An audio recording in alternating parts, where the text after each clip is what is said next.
तो 30 दिन हुए हैं आतंकी हमले को और इस बीच हमारे सहयोगी अलग अलग जगहों पर मौजूद है। पहलगाम जहां पर यह हमला हुआ, मीनाक्षी वहां से हैं, करनाल से सागर और कानपुर से गौरव त्रिवेदी इस वक्त हमारे साथ है। मीनाक्षी, सबसे पहले आपके पास पहलगाम में इस वक्त आप मौजूद हैं, पर्यटकों की आवाजाही बिल्कुल नाके बराबर होगी, वहां पर रिस्ट्रिक्शंस अभी भी होंगी, क्या देख पा रही हैं? बिल्कुल, जैसा कि आपने कहा, क्योंकि 1 महीना पूरा हो चुका है, ऐसे में कहीं ना कहीं जो पर्यटकों की आवाजाही है वो थोड़ी कम नज़र आ रही है, क्योंकि लोग नीचे श्रीनगर तक आ रहे हैं और श्रीनगर से वापस लौट जा रहे हैं। हालांकि कुछ टूरिस्ट ग्रुप हैं जो यहाँ तक आ भी रहे हैं, लेकिन बैसरन घाटी की अगर हम बात करें तो कई ऐसी जगह हैं जिन्हें बंद कर दिया गया है। बैसरन घाटी को भी बंद कर दिया गया है और उसके बाद तमाम जो चेक पोस्ट हैं वो बनाए गए हैं। सुरक्षा व्यवस्था यहाँ पर और भी ज़्यादा बढ़ा दी गई है और अभी भी इस पूरे मामले की जाँच चल रही है अनामिका। और कहीं ना कहीं टूरिस्ट आना चाहते हैं, लेकिन मन में थोड़ा सा डर बैठा हुआ है। हालांकि लगातार टूरिस्ट की तरफ से यही कहा जा रहा है कि हम पूरी तरीके से सपोर्ट करते हैं कश्मीरियों को और हम यहाँ पर आएंगे, घूमेंगे। और एक मजबूत जो एक दृढ़ इच्छा शक्ति है साफ तौर पर दिखती है। यहाँ पर करनाल से सागर भी हमारे साथ लाइव जुड़ चुके हैं। करनाल से सागर हैं और सागर जो स्थिति है उसमें एक बदलाव दिखता है, शांति दिखती है, लेकिन कश्मीर जाने वाले जो श्रद्धालु हैं, जो लोग हैं जो कि कश्मीर जाते हैं, वो जो अपने फीलिंग्स को लेकर वहां जाते हैं और ऐसी घटनाएं हो जाती है। हम ये जानना चाहते हैं अभी हालात क्या हैं। देखिए, बिल्कुल विवेक, अगर हम बात करें तो विनय नरवाल, जिनको परिवार के लोगों ने खो दिया पहलगाम के हमले में, और उसके बाद इस समय सेना का पराक्रम भी देखिए पूरी दुनिया ने देखा। पिछले 1 महीनों में बहुत कुछ बदला। 22 अप्रैल से बात करें तो देखिए आज तारीख 22 मई है और विनय नरवाल के पिताजी हमारे साथ हैं। जिस तरह से हमने देखा कि एक बड़ी घटना हुई, एक बड़ा नुकसान भी हुआ, लेकिन सेना का पराक्रम, क्या लगता है कि वो बदला पूरा हो गया जो हमें चाहिए था? आतंकियों के घर में हमने घुस के उन्हें मारा। आज उस दुर्दांत घटना का पूर्ण रूप से 1 महीना हो गया है और वो 26 परिवार जिस तरह से दुखी और वियोग में जल रहे हैं।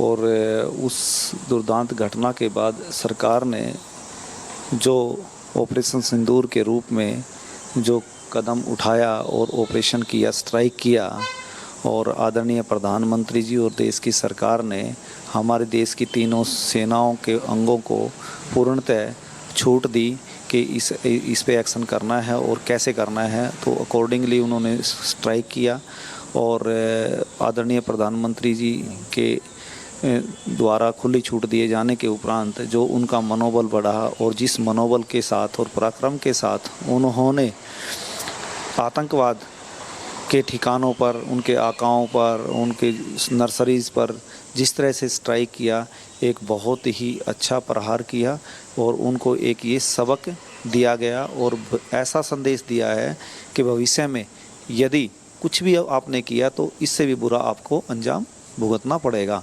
और साथ में ही आदरणीय प्रधानमंत्री जी ने अपने उद्बोधन में, उस संबोधन में, देश को जो संबोधन दिया था, उसमें एक बात कही गई थी कि any act of terror will be treated as act of war.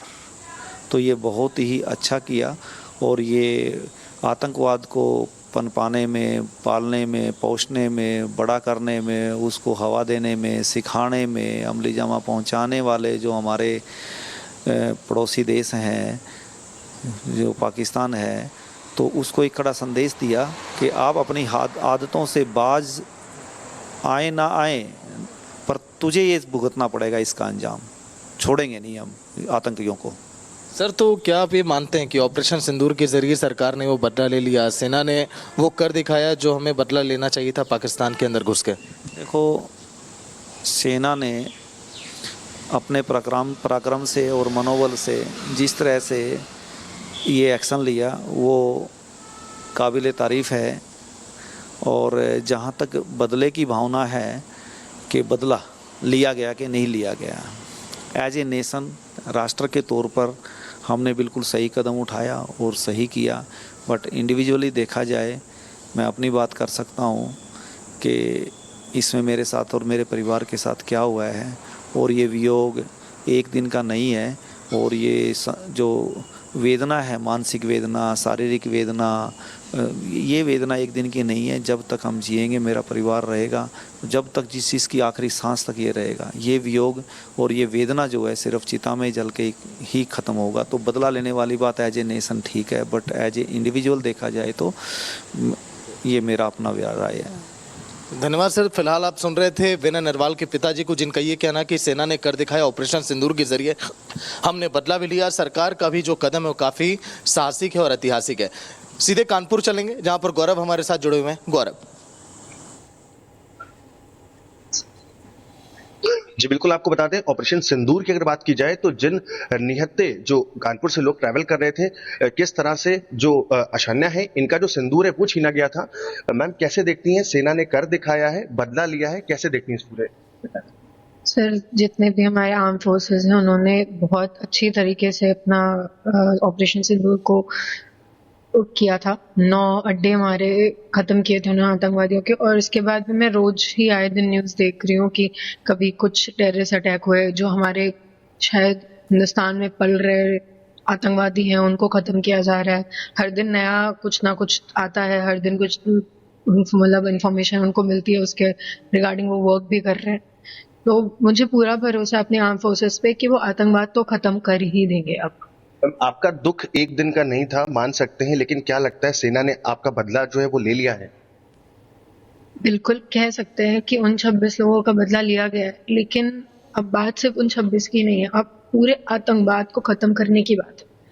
तो चल रहा है, उस पर कुछ ना कुछ तो चल रहा है, और मुझे अब माननीय प्रधानमंत्री जी पे भी भरोसा है कि वो हमारी आर्म फोर्सेस को जिस तरीके से उन्होंने पूरी छूट दी है कि आप अपने हिसाब से काम करिए, उस हिसाब से आर्मी बहुत अच्छी है इंडिया की, वो ढूंढ के निकाल के खत्म कर देंगे। मैम पीएम का संभावित दौरा भी है कानपुर में और शायद आपके परिवार से मिलने की बात भी कही गई है, तो आप मिलकर उनसे किस तरह से बात करेंगे और क्या आप उनसे आगे मांग करेंगे?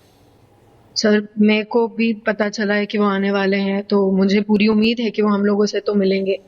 और मेरा शुरुआत से एक ही बात रही है कि मुझे शहीद का दर्जा चाहिए शुभम के लिए, 26 लोगों के लिए। खासकर मैं अपनी बात करूंगी तो मुझे शुभम के लिए तो शहीद का दर्जा चाहिए। मेरी एक ही मांग है, शुरुआत से अभी तक मैं उसी पे ही बात करना चाहूंगी, वही मेरी उनसे भी बात रहेगी। जिस तरह से धर्म के आधार पर पूछ करके मारा गया था, उसके बाद आपसे भी एक स्टेटमेंट बोली गई थी, तो क्या लगता है उसका बदला जो है वो देश ने उनको करके दिखाया है? बिल्कुल, उन्होंने गलत देश से पंगा लिया। ये है कि उनके अंदर इतनी हिम्मत है नहीं कि वो डायरेक्ट हमारे आर्म फोर्सेस से लड़ सके, तो हमारे जो लोगों को है उनको मार रहे हैं, निहत्थे लोगों को मार रहे हैं।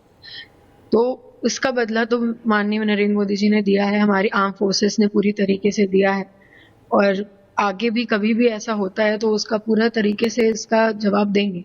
लेकिन अब होना नहीं चाहिए, ऐसा कोई आतंकवादी हमला अब नहीं होना चाहिए।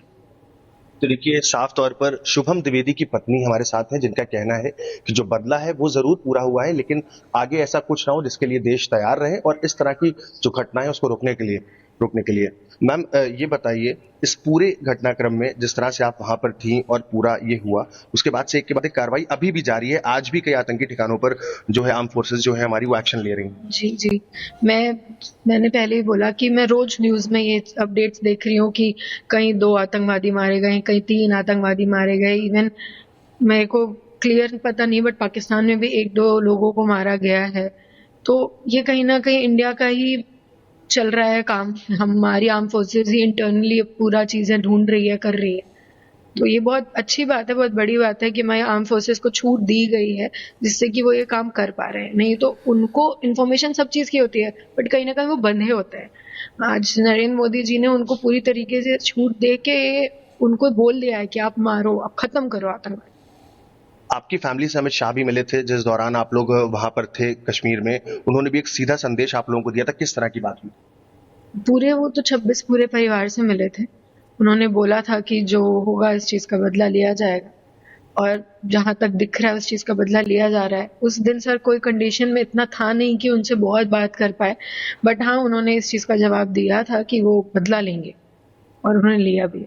लगता है जो बदला है वो भी लगातार जारी है और एक के बाद एक आतंकवाद को पूरे खत्म करने की जो एक तरह से कमायत है वो लगातार चलाई जा रही है। बिल्कुल चलाई जा रही है, और मुझे लगता है जब तक ये आतंकवाद पूरी तरीके से खत्म नहीं हो वो चाहे हमारे देश में पल रहे हों, चाहे दूसरे देश में पल रहे हो, चाहे दुनिया के किसी कोने में पल रहे हो, जब तक ये खत्म नहीं होते तब तक चैन से नहीं बैठना चाहिए। और मेरी अपील पूरे देश से है, पूरे वर्ल्ड से है इनफैक्ट, कि आप सबको आतंकवाद के खिलाफ आज खड़े होना चाहिए। आज हमारे देश में हुआ, कल किसी और देश में हो। आप सेना को किस तरह का मैसेज देना चाहेंगी, चूंकि सेना लगातार इस पूरे घटनाक्रम में आज भी जो है लड़ रही है? सर, मैं सिर्फ उनके लिए प्रेयर कर सकती हूँ, ये फैमिली उनके लिए प्रेयर कर सकती है, और ये पूरा देश उनके साथ खड़ा है। हर इंसान को आज अपने अंदर वो राष्ट्र भाव जगाना चाहिए और पूरी तरीके से देश के और सेना की सपोर्ट करनी चाहिए।